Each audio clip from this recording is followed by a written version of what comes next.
Nat 20. Hi folks, Merlin here, bringing you another Dungeons & Dragons Adventurer video review. So yeah, issue 4 was a big success. Had a great few bits of feedback, so I'm going to try and keep the introductions a little shorter from going forward. But without further ado, let's start looking at issue 5, and yeah, here it is. So yeah, we get a brand new exclusive adventure. We learn about the 3 pillars of gaming, very important. We also learn about resistance, vulnerability, and immunity.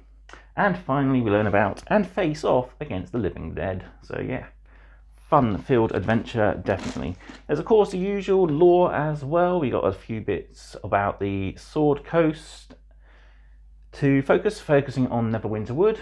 And of course, we got learning about our final class, the Fighter, ready before issue 6, where we start learning about leveling up. But more on that next video. So before we dive into anything, don't forget to of course like the video if you are enjoying the content, and if you are, please consider subscribing if you haven't already done so. Finally, drop me a comment down below. Like I said, I had some feedback from the last video, so more feedback in the comments is greatly appreciated. I do read and try to get back to every comment where I can. If there's nothing I feel like I can reply to, I will just give you a little like. So your feedback, regardless, is appreciated. Finally, don't forget to, of course, check all the links in the video description down below. There's, of course, the Mad Merlins Patreon and links to all my other social medias where you can keep up to date with all my other hobby content. Right then, in that case, I think we'll jump over to the table and we'll take a look through issue 5. So, I'll see you there.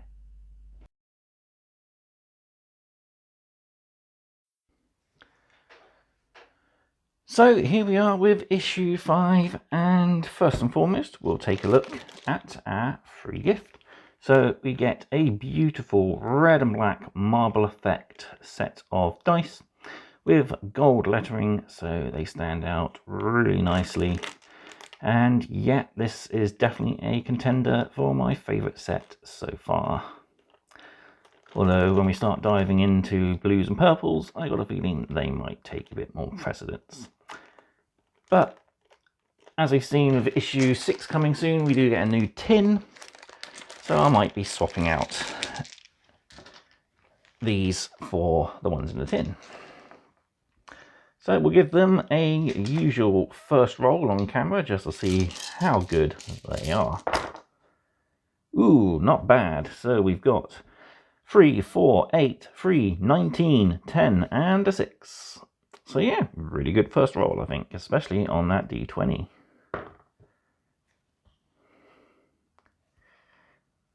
So yeah, like I said, easily one of my favourite sets of dice. I just love the way they sheen. That's nice.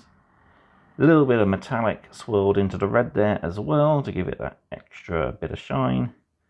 And yeah, the gold stands out fantastic from the background, whereas the first set where we had the black with red lettering, they kind of merged together a little too much. But yeah, definitely a really cool set nonetheless. So I'll put them back in their bag for the moment until my review of issue 6. Then I can swap them over into the tin. Although I might swap them into the tin from issue 1, as I think I prefer that issue 6 set more than the issue 2 set. So yeah, who knows, there might be a future issue where there's one set I'm not particularly keen on, and I'll definitely swap those out. But thank you, Mr. Dice Tray. And without further ado, let's dive into this issue.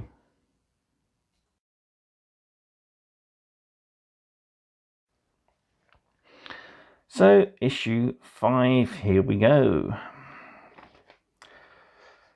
So, we got our usual introduction, so welcome to issue 5.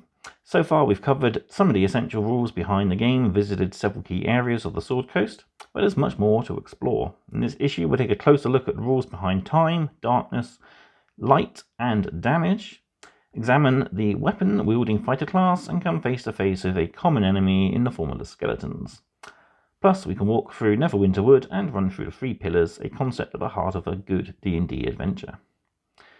So yeah, full contents. We got Adventure 1, Mission 5, Crypt of the Elf Lord, Sage Advice, Overview, 3 pillars, 8, The Passage of Time, and 9, Darkness and Light. Then D, Combat 1, Damage Resistance, Vulnerability, and Immunity.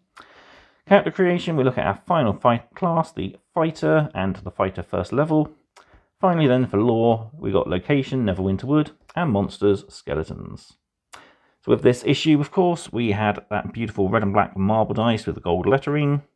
So you can use these as an alternative to the dice that came in issue 1, or give them to a fellow player to use in games. But yeah, I think I'll definitely take that first option. And finally, the good old QR code to take you to D&D Beyond there. So, first up, let's take a look at the 3 pillars. Most adventuring activities in D&D fall under 3 categories: exploration, social interaction, and combat. Achieving the right balance between these 3 pillars of play is one of the secrets to a truly satisfying adventure.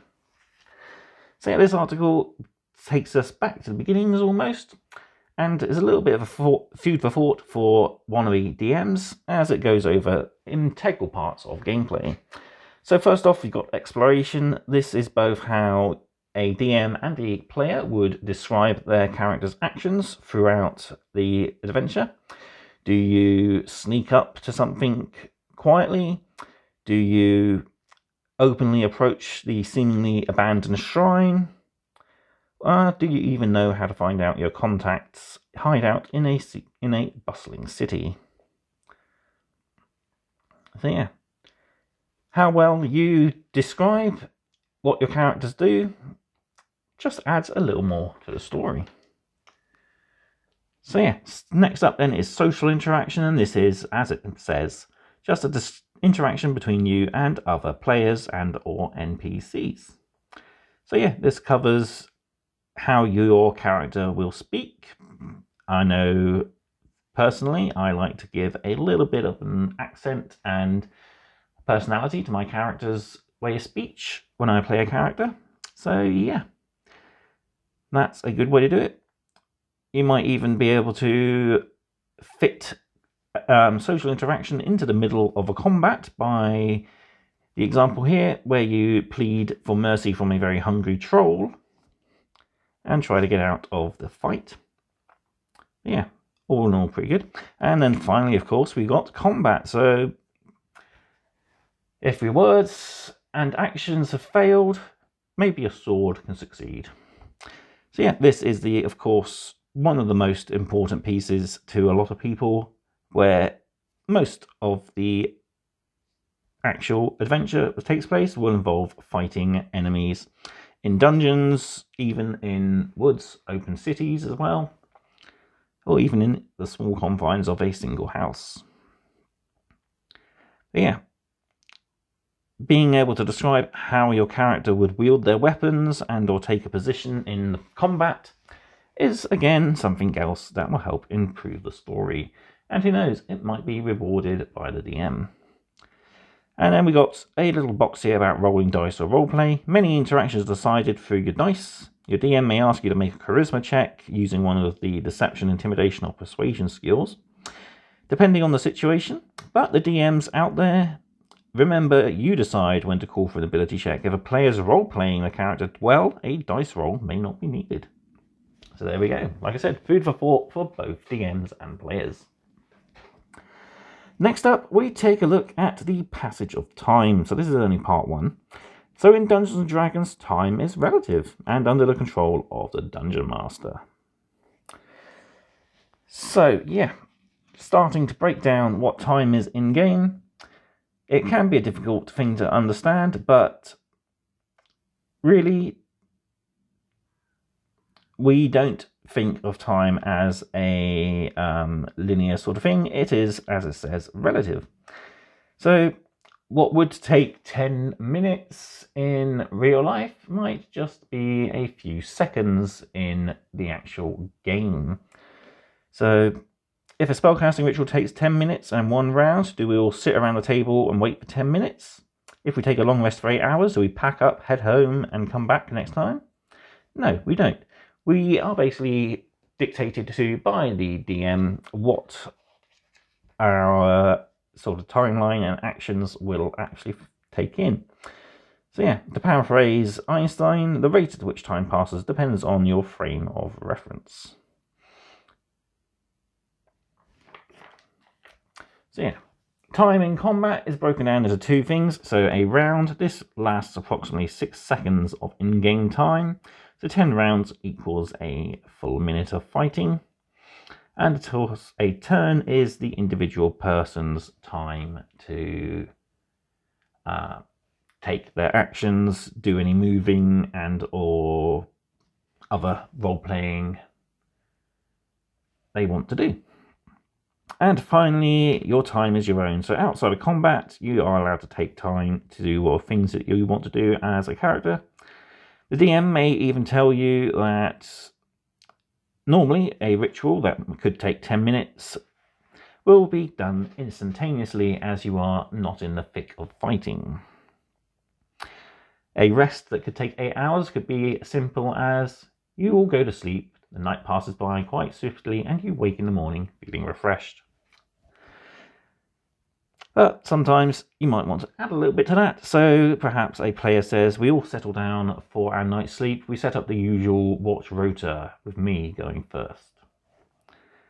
And then so on, the DM will take over and any planned encounters, or maybe even a random encounter, might happen. So yeah, that focuses on time. We'll have more of that in a future issue. So next up then we have darkness and light. Light and dark can affect what a character sees, as well as their ability to hit a creature in combat or target it with a spell. So yeah, as with real life, if you can't see anything, there's not a lot you can really do about it. So most characters will of course have a vision radius. This is done in feet, as we explained later on.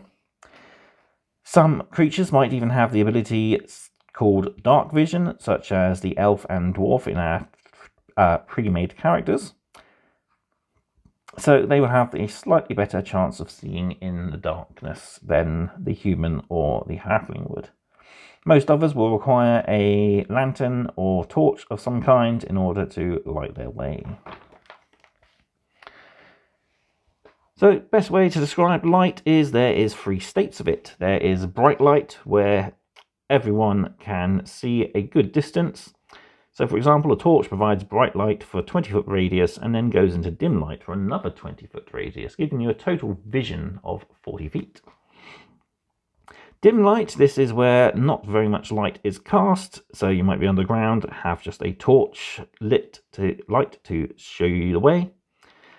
Meaning, of course, you won't be able to see as well, you'll just have the 20-foot radius of dim light, and then the rest will be pretty much darkness.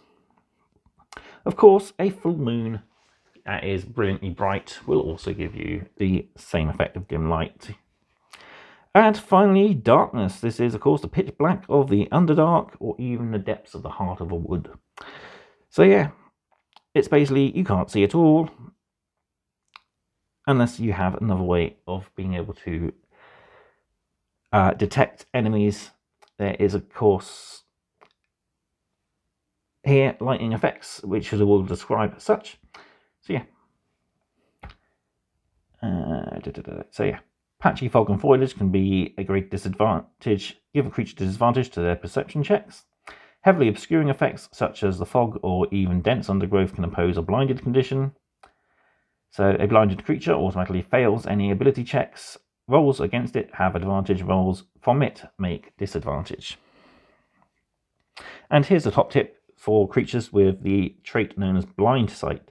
So these have the ability to detect things moving around them through either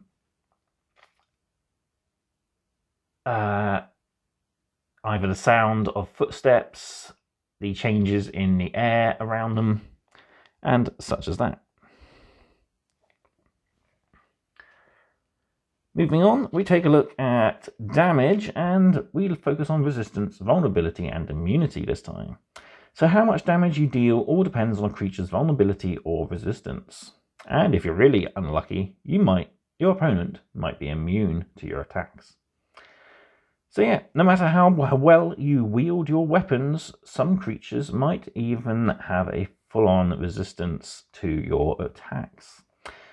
So, for instance, there are some creatures that have a resistance to bludgeoning, poison, piercing, and even slashing damage, such as the rats we encountered in issue 1.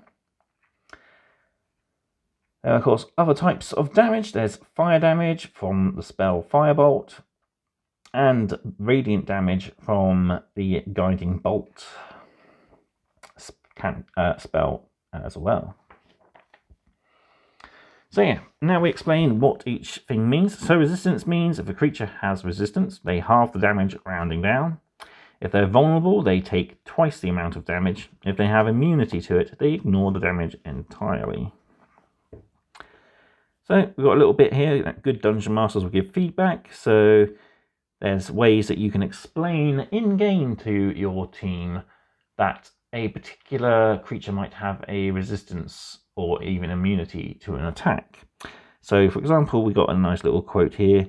You hit with a solid blow, but because it's writhing mass, you and not a single creature, you feel the attack does not have as much impact as usual. So yeah, pretty cool. Then we've got a little box here about calculating damage. So we always add bonuses first before we do anything. So here we roll a 6 on a d8 and add our bonus of +3. However, the swarm of rats have a resistance to piercing, so we half it, which is 4.5, and rounding down to 4. Yeah. So yeah, all in all, pretty good. Moving on, we take a look at our final class for our first 4 characters, and that is Fighter. Gladiators, archers, street fighters, swashbucklers, mercenaries, militia, and knights are all fighters. Dungeons and Dragons' most diverse and customizable class. Pick up any weapon, don any armor, and get ready to fight. So yeah, a fighter is just that. A creature being able to wield weapons and wear armor is known as a fighter. Sometimes there are fighters that even fight barehanded and rely on stealth, speed, and agility to dodge out of attack range.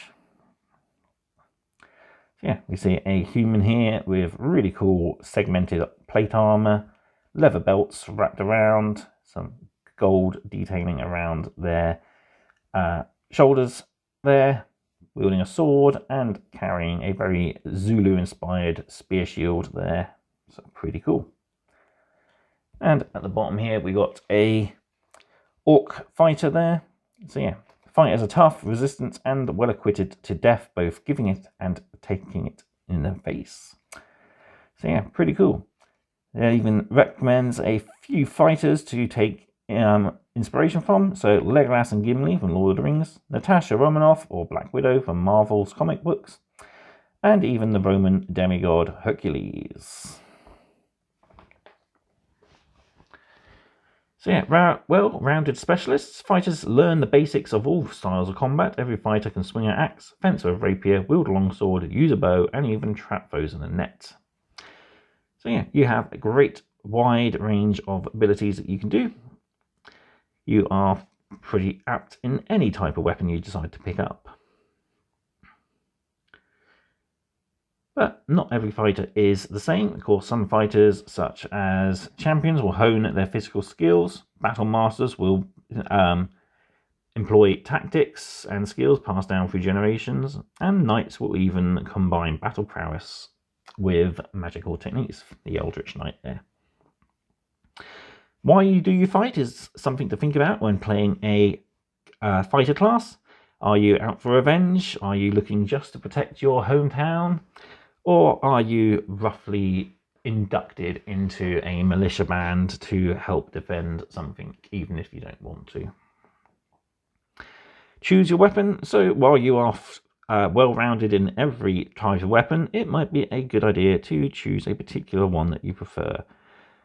So, for instance, a crossbow, shortbow, and longbow can take down enemies from distance. If you're nimble, a rapier or scimitar is good for quick lethal strikes. But if you're a powerhouse, a great club, great axe, great sword will deal very good crippling damage. And finally, dress for battle. So we see a knight here in full heavy armor with a beautiful flowing cloak and a hip skirt there as well.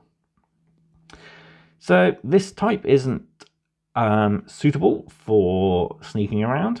Lighter leather armor, such as the lady up here smashing a skeleton, would be a little more suited for sneaking around and, of course, being unhindered in and out of combat.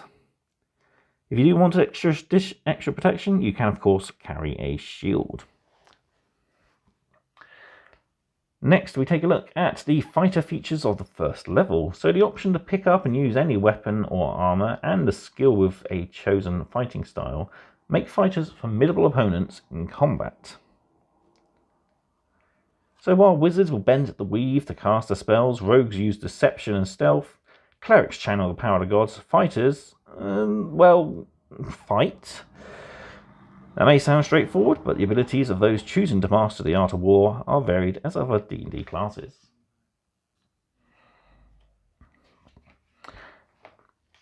So, tools of war.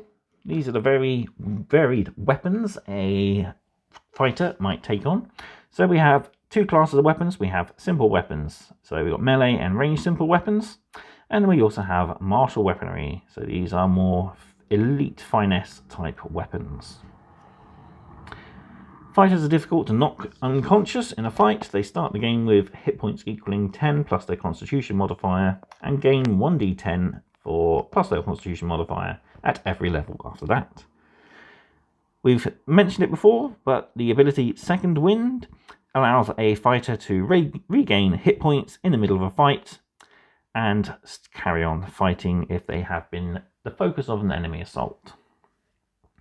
And then we have different fighting styles. So styles such as archery, blind fighting, defense, dueling, great weapon fighting, protection, thrown weapon fighting, two-weapon fighting, and unarmed fighting as well. My current character, who's on a campaign, is pretty exquisite expertise in two-weapon fighting. He often carries a dagger and a rapier ready to fight. And he's actually a wizard, not much of a actual fighter, but he's pretty cool. He even has a few throwing weapons as well. Yeah, he's not too bad. He's an all-rounder little guy. Moving on to the lore for the issue, we start by taking a look at Neverwinter Wood. Discover Neverwinter Wood's greatest secrets as you uncover the ruins of the lost kingdom of Illianbuen. So yeah. The forest of Neverwinter seems to have a magical quality about it. That feeling is enhanced by the always warm water of Neverwinter River, which was heated by an active volcano in the northern reaches of the forest. So yeah, it was once part of the ancient elven world when they came from their homeland in the Feywild. Rumours persist that the link between the Feywild and Neverwinter has been re-established, and the elves look to reclaim their ancestral home. Some of the top key locations within Neverwinter is the Circle of Thunder, Connieberry, Cragmore Castle, Falcon's Hunting Lodge, Thunder Tree, Old Owl Well, the Woodland Manse, and Wyvern Tor. So we have, of course, the map we got with issue 2 here. We can see some of those locations. So there's Thunder Tree, Cragmore Castle. We have Old Owl Well, Connieberry, and Wyvern Tor there as well. Creatures and encounters. So Neverwinter Wood, like most woods, hold many types of creatures and species. There are those such as the Emerald Conclave, who are a group of wilderness survivalists who like to take time spending around the woods of the world. There are also loggers who set up along the side of the river and use it to send their chopped down trees to the bigger cities. And there are, of course, wild creatures, as we see here, as a giant forest dragon. Finally then, before we look at our adventure, we have the enemy faction known as the Skeletons. The remains of the dead can come back to life to plague the living or be commanded as servants. So yeah, becoming non-existent anymore might not be the best thing, because your body could be resurrected by a necromancer and turned into a never-ending cycle of servitude. So yeah, skeletons will often rise from where they fell or even break out of the grounds if they have been buried, especially if they are animated by strong dark magics. Yeah, skeletons make great obedient servants. So yeah, once you rise a skeleton, it is connected to you and will obey your commands, regardless and heedless to its own safety. They do have habitual behaviours, so perhaps a skeleton who has been raised but abandoned by its master will take on some of its quirks from life. Say a guard might take position up outside a abandoned cell.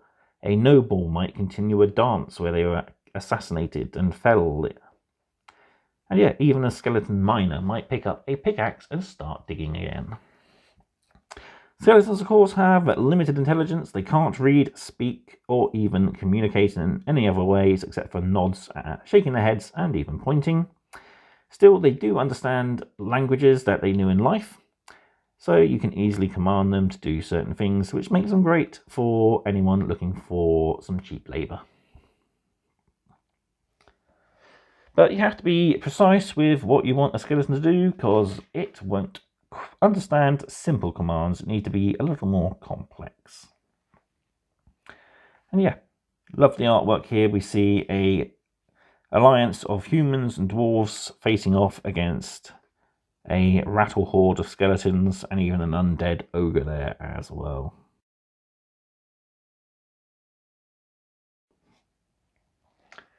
Right.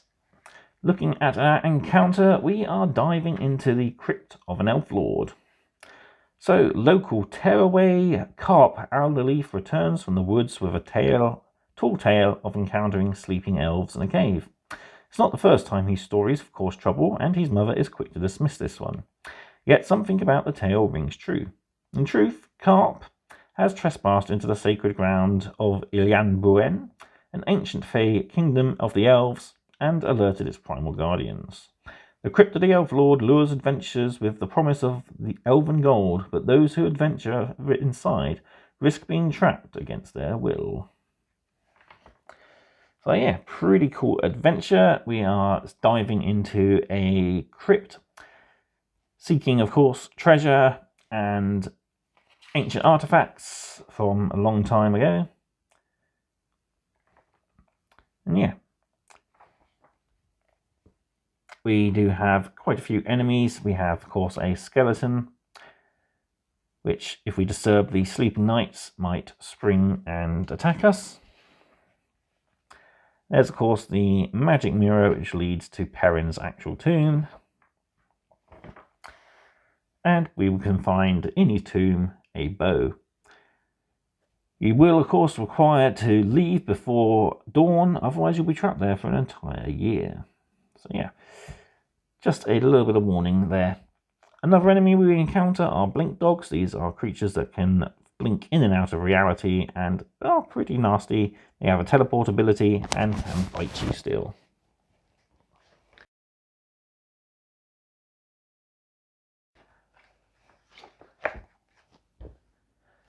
So, there we have issue 5 of Dungeons and Dragons Adventurer. And yeah, another fantastic issue. Some great lore. We cover that last class of our first 4. And as I mentioned earlier, we are getting ready to start learning about leveling up, as we have quite a few adventures under our belt already. But yeah, some nice background basics as well, focusing on the 3 pillars. It's really good for anyone thinking to become a DM and even wanting to expand and improve their role-playing skills. It's really good to read. Covering resistance and vulnerability is another good topic to be covered here, as we're going to eventually start encountering enemies who have immunities or even are resistant to some of our attacks. So yeah, another fantastic issue. Again, the price-wise, I really find it hard to warrant the $8.99 price for this. You do get a really nice, pretty set of dice, but yeah, I think we could have done still $6.99 would be an ideal price. But as I mentioned in the previous video, the collection is broken down from a larger collection and the prices is sort of all encompassing. So hopefully we get some things that will warrant these early issues later on, being a little light on the freebies. As I mentioned, if issue 6 leveling up, we do get level 2 characters sheets in issue 6, as well as a new tin and a new set of dice.